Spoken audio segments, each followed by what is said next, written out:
Ya, Shalom jemaat Tuhan. Kita berjumpa lagi dalam renungan harian edisi Kamis. Hari ini kita kembali melihat kitab Yunus pasal yang pertama ayat 11 sampai 17. Mari kita membaca firman Tuhan ini. Bertanyalah mereka, akan kami apakan engkau supaya laut menjadi reda dan tidak menyerang kami lagi, sebab laut semakin bergelora. Sahutnya kepada mereka, angkatlah aku, campakkanlah aku ke dalam laut, maka laut akan menjadi reda dan tidak menyerang kamu lagi. Sebab aku tahu bahwa karena akulah badai besar ini menyerang kamu. Lalu berdayunglah orang-orang itu dengan sekuat tenaga untuk membawa kapal itu kembali ke darat. Tetapi mereka tidak sanggup, sebab laut semakin bergelora menyerang mereka.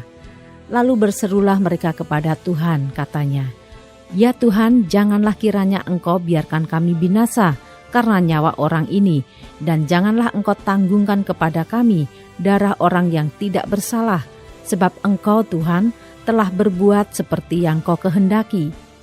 Kemudian mereka mengangkat Yunus, lalu mencampakkannya ke dalam laut, dan laut berhenti mengamuk. Orang-orang itu menjadi sangat takut kepada Tuhan, lalu mempersembahkan korban sembelihan bagi Tuhan, serta mengikrarkan nazar. Maka atas penentuan Tuhan, datanglah seekor ikan besar yang menelan Yunus, dan Yunus tinggal di dalam perut ikan itu 3 hari 3 malam lamanya. Nah, saudara, Yunus berkata kepada para pelaut itu, "Campakkanlah aku ke dalam laut." Nah, saat pelaut itu tahu bahwa Yunuslah menyebab badai itu terjadi, mereka pikir bahwa Yunuslah satu-satunya kunci bahwa mereka bisa selamat dari badai ini lewat Yunus. Nah, mereka bertanya kepada dia, apa yang bisa dilakukan supaya badai itu bisa berhenti? Nah, Yunus menjawab, mereka harus mencampakkan dia ke laut. Nah, mengapa Yunus mengatakan hal ini? Apakah dia sedang bertobat? Apakah dia sedang menyesali perbuatannya? Dia pikir dia memang patut mati karena dosanya melawan Tuhan? Atau dia ingin berkata, saya lebih baik mati aja daripada saya pergi ke Niniwe. Saya benci orang Niniwe. Tuhan lebih baik selesaikan saja saya di sini.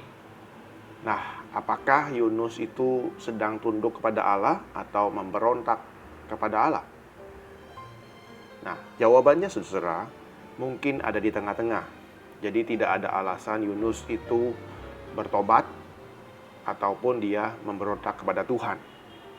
Nah, saudara, dia perhatiannya beralih bukan kepada Tuhan dan bukan kepada pertobatan dirinya, tapi dia beralih kepada orang-orang yang ada di depannya, para pelaut dan semua awak kapal di tempat dia menumpang. Yunus mulai akhirnya mengambil tanggung jawab atas situasi itu. Bukan karena dia memandang Allah, tetapi karena dia memandang mereka. Nah, inilah penting dan twistnya ya, twist Yunus berubah. Jadi dia bukan mikirin dia diri sendiri lagi, tapi dia mulai melihat orang-orang di depannya. Seperti yang kita lihat, Yunus memang menolak misi Tuhan karena ia tidak ingin Tuhan berbelas kasihan kepada orang kafir. Nah, saudara,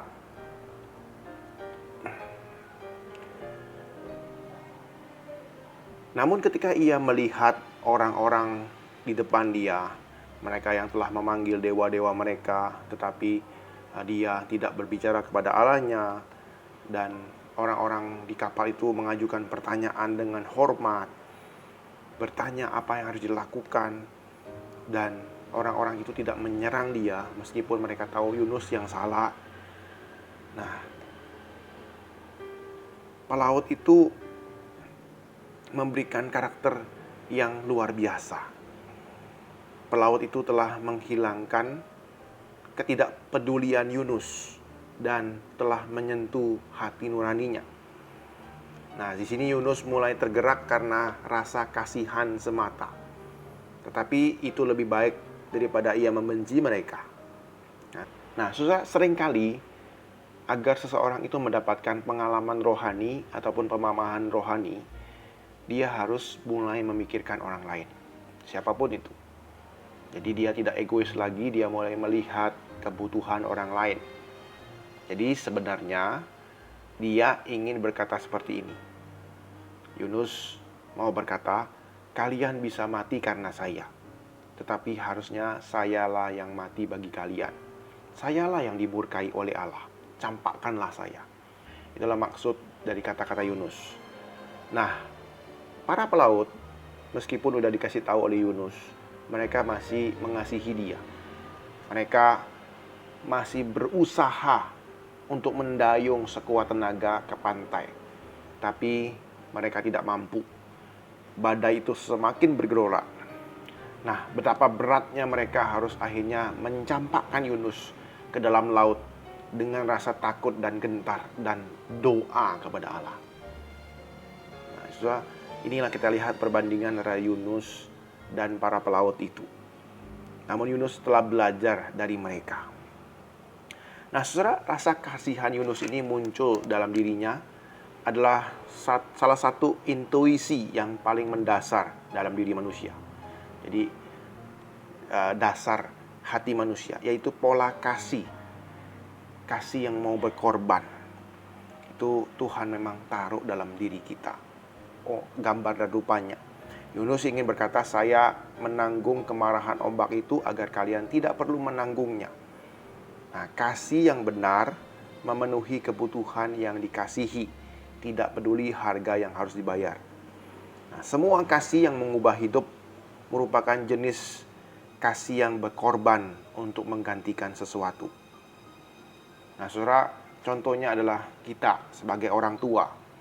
Jadi, anak-anak itu perlu membaca, belajar, melihat, ngomong.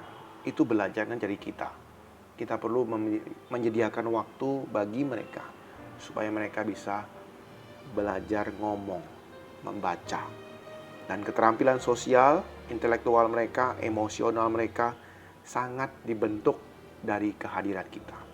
Nah, meskipun kita udah pulang kerja, kita capek, kita sediakan waktu untuk anak-anak kita. Kita main dengan mereka, kita ngomong dengan mereka. Dan itu sangat penting untuk perkembangan mereka. Kita belajar berkorban untuk mereka. Kadang-kadang kita udah pikir ya, wah udah kerja mati-matian, capek, cari uang. Tapi harus sediakan waktu lagi buat anak-anak. Nah, kita yang mengerti kasih yang berkorban itu, kita rela melakukannya. Nah, saudara, ada waktu yang kita sediakan, ada uang yang kita berikan, ada tenaga yang kita korbankan. Sebenarnya ketika kita memberikan hal itu dengan sungguh-sungguh dan tulus, kita bukannya kekurangan kasih, uang, waktu itu. Tetapi kita makin hari makin lebih kuat, bijaksana, bahagia, dan lebih mendalam. Nah, inilah pola kasih yang benar. Bukan kasih yang memanfaatkan orang lain, tetapi kasih yang mengorbankan diri. Dan dengan demikian kita bisa menjadi semakin berkembang. Maka kita tidak harusnya heran ketika Allah itu harus datang ke dunia ini. Yesus Kristus datang ke dunia ini, mengasihi kita seperti itu. Mengorbankan diri, mengosongkan dirinya. Bahkan akhirnya mati di kayu salib, menebus dosa kita. Itulah kasih yang mengorbankan diri. Pola kasih ini begitu mengubahkan kehidupan manusia. Dan kita diciptakan oleh kasih yang demikian. Seperti itulah Allah mengasihi kita. Dan Yunus mulai belajar untuk mengasihi demikian.